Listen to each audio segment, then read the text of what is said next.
Hi, I'm Michelle Bege with a look at what's happening in Latin America now. But first, our news trivia.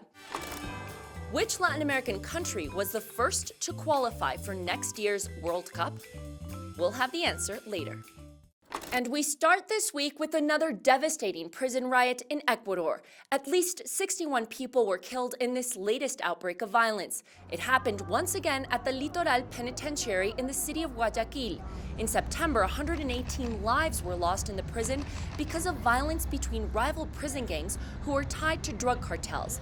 President Guillermo Lasso announced he's replacing the head of the National Penitentiary System, who has only been in the post for 47 days.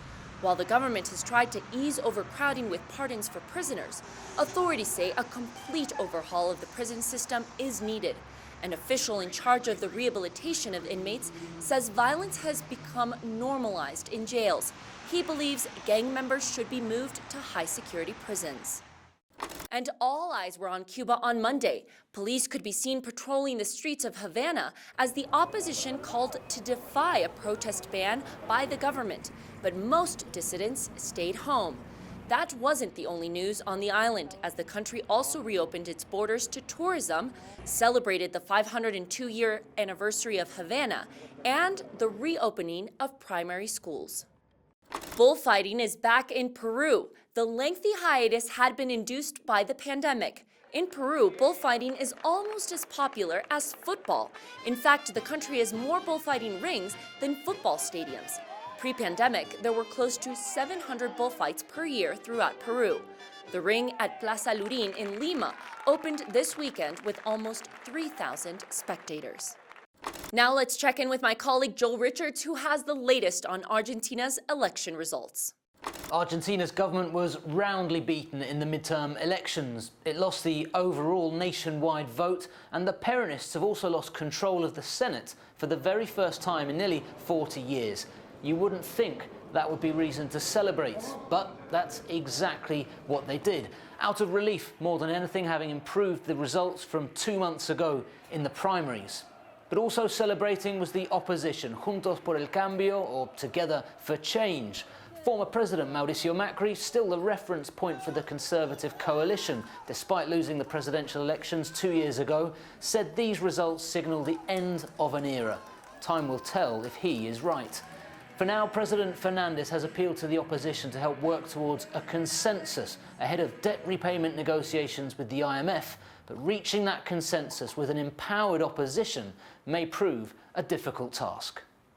Now let's look at what stories we're following for next week. First, we'll continue with our election coverage, because in November 2021, Latin America holds a total of 5. Next up is Chile's presidential elections on November 21st.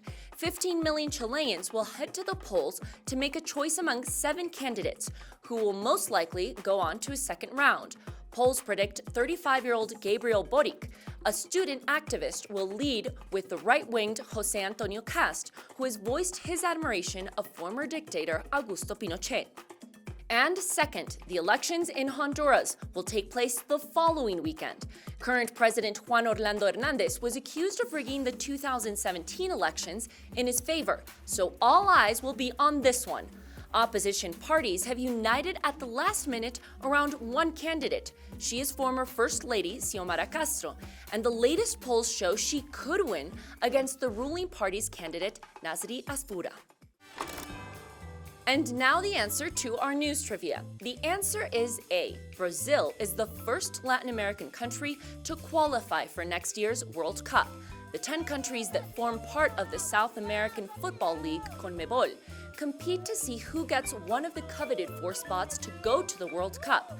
The country in 5th place in these qualifying rounds will go up against a country from another region for a chance at qualifying. Brazil is the only country that has been to all the World Cups. And that's it for this week. We'll see you again soon on Latin America Now.